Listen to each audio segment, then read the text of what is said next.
अब तुमको एक बात कहूं, मम्मन सेठ की कहानी तुमने सुनी है? मम्मन सेठ ने एक लड्डू आया था, सिंह केसरिया लड्डू, वो दे दिया एक मुनिराज जी को। एक पड़ोसी आया, उसने कहा लड्डू खाया था? उसने कहा मैंने तो लड्डू महाराज को दे दिया। दुर्भागी आदमी, तूने जिंदगी में ऐसा लड्डू नहीं खाया होगा, इतना अच्छा लड्डू था वो, और तूने, तेरे पास में आया और तूने यूं गवा दिया। अब वो थाली में पड़ा था लड्डू, अब लड्डू जब दिया तो 2-3 दाने वहां रह गए होंगे। दाने खाए तो उसको बहुत अच्छा लगा और दिल में पश्चाताप हुआ कि यार ये लड्डू यदि मैंने खाया होता तो। अब देने का जो एक आनंद था उसके बदले पश्चाताप पैदा हुआ। दिया था, बड़ी भक्ति से दिया था, खुशियों में दिया था। इसीलिए कहते हैं कि गंदे मित्र मत बनाओ, मित्र चुन चुन के बनाओ, अच्छे मित्र बनाओ। मित्रों की बातों से ही कभी कभी हमारी गाड़ी पटरी से नीचे उतर जाती है। वोहराया बड़ी भक्ति से महाराज को कह करके पड़ोसी ने कहा कि यार तू दुर्भागी आदमी, इतना अच्छा लड्डू तूने महाराज को दे दिया। सिंह केसरिया लड्डू था रे। देते समय के आनंद के कारण से अखूट समृद्धि, मगर पश्चाताप के हिसाब से उस अखूट समृद्धि का थोड़ा सा भी भोग उपभोग वह नहीं कर पाए। और एक दूसरी बात तुमको कह दूं, बुरा काम किया था, कड़वी तुमड़ी का शाक वोहरा करके, और फिर वो उसने बहुत अच्छा समझा कि यार अच्छा हुआ महाराज पहले आ गए। बाद में आते तो ये शाक को ठिकाने कैसे लगाती मैं, सारे का सारा शाक दे दिया था। गलत काम किया, जहर दिया, और जहर देने के बाद में भी पश्चाताप ने खुशियां मनाई। ज्ञाता धर्म कथा सूत्र में उसके विषय में परमात्मा ने कहा है, उस कर्म के कारण से उसको कितनी कितनी बार किस किस गति में दुख भोगने पड़े, नरक गति में, त्रियंच गति में। एक कहानी और, शालिभद्र का जीव संगम, खीर वोहराई बड़ी भक्ति से। वोहराने के बाद एक आनंद, उसने कड़वी तुमड़ी वोहराई, इसने खीर वोहराई। वोहराने की प्रक्रिया तो एक जैसी ही होती है, महाराज के पात्रे में देना। एक ने गलत चीज वोहराई, एक ने अच्छी चीज वोहराई।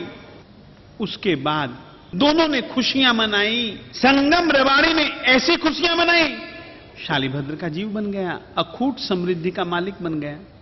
और उसी वोहराने के कारण से नागिला कई बार नरकों में गई, त्रियंच गति में गई। स्वयं परमात्मा ने उसके दुखों का वर्णन किया। बुरा काम हो जाए पश्चाताप करो, अच्छा काम हो जाए खुशियां मनाओ। सुकृत अनुमोदना, दुष्कृत गरहा, इसी चीज का नाम है। तो ये कर्म के विषय की कुछ सच्चाइयां, जिस समय कर्म करो उसी समय सावचेत रहो। अपनी आत्मशक्ति, अपनी विवेक शक्ति का उपयोग करो कि मैं कहीं अच्छा या बुरा तो नहीं कर रहा। बोलो तो भी, सलाह दो तो भी, गलत सलाह कभी मत दो, कर्म बनते जाएंगे। इसीलिए बहुत सावचेत बनकर के जीवन में अपना व्यवहार बनाओ। कर्म के विषय की एक सच्चाई और कहना चाहता हूं। जैसे जहर है, जहर अकेले में पियो चाहे भीड़ के बीच में पियो, यदि पी लिया तो जहर ने अपना मारक परिणाम दिखलाना ही दिखलाना है। कर्म अकेले में करो चाहे भीड़ के बीच में करो, उससे कर्म की दुनिया में कोई फर्क नहीं पड़ता है। कर्म की दुनिया में भावों का महत्व है। जो कुछ भी करना हो वो दिल से करो, दिखावट के लिए, सजावट के लिए, बनावट के लिए कुछ भी मत करो। अकेले हो चाहे दूसरों के साथ में हो, कर्म के प्रति ईमानदारी रखो, प्रामाणिक बने रहो। हम अकेले मंदिर में होते हैं तो चैत्य वंदन में हमको 2 मिनट लगते हैं, भीड़ के बीच में होते हैं तो आधा घंटा भी हमको कम। और सचमुच में वो आधा घंटा दिखावटी है। यूं मुखौटे बदल देने से कर्म नहीं बदलता है।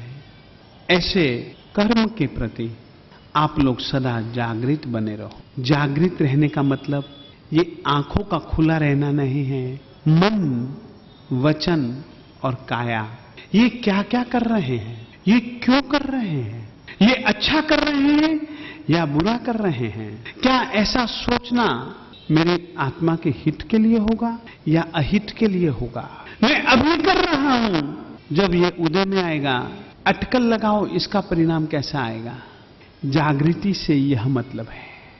तो कृपया कर्म बंधन के समय हृदय को कहो सावचेत रहो। मैं आपसे कहना चाहूंगा, परमात्मा महावीर स्वामी जी का यह सिद्धांत याद रखिएगा, मानते समय यदि तुम सावचेत नहीं रहे, उदय में आएगा।